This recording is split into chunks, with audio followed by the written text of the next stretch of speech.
negotiable instruments, legal transfer, holder status, and endorsement types. 1. The life cycle of a negotiable instrument. Every negotiable instrument follows a structured legal narrative. Its legal life begins with issuance, where the instrument is transferred by the issuer to the payee.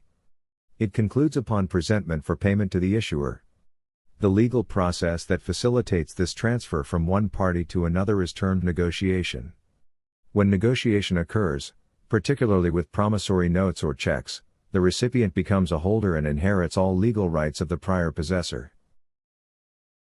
Footnote: This section introduces the legal arc of negotiable instruments from issuance to presentment, establishing the role of negotiation in rights transfer. 2.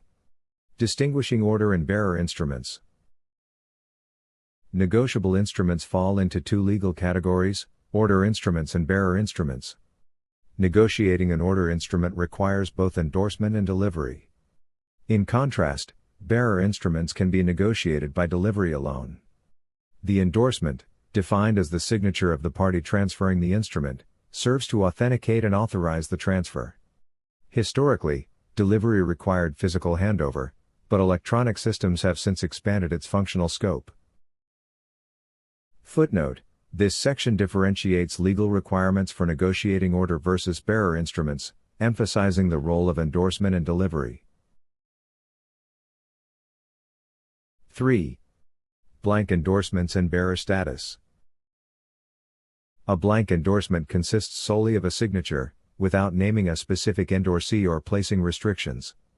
This action transforms the instrument into a bearer instrument, which may then be negotiated through delivery alone.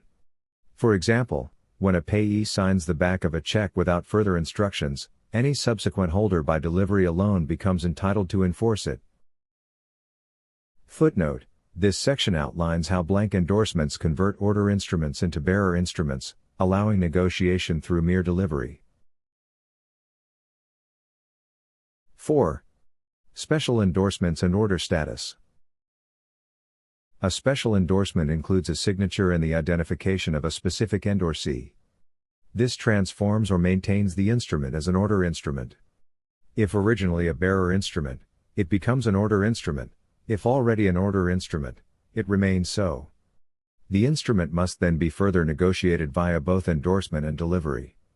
Special endorsements preserve legal specificity and payment authorization. Footnote: This section defines special endorsements and explains how they convert bearer instruments into order instruments by naming an endorsee. 5. Qualified endorsements and limitation of liability. A qualified endorsement is used when the endorser seeks to transfer the instrument but disclaims liability. This is commonly indicated by the phrase "without recourse." Bankruptcy trustees and fiduciaries frequently use qualified endorsements to avoid personal liability. Though permitted under UCC provisions, financial institutions often discourage such endorsements as they reduce the number of liable parties.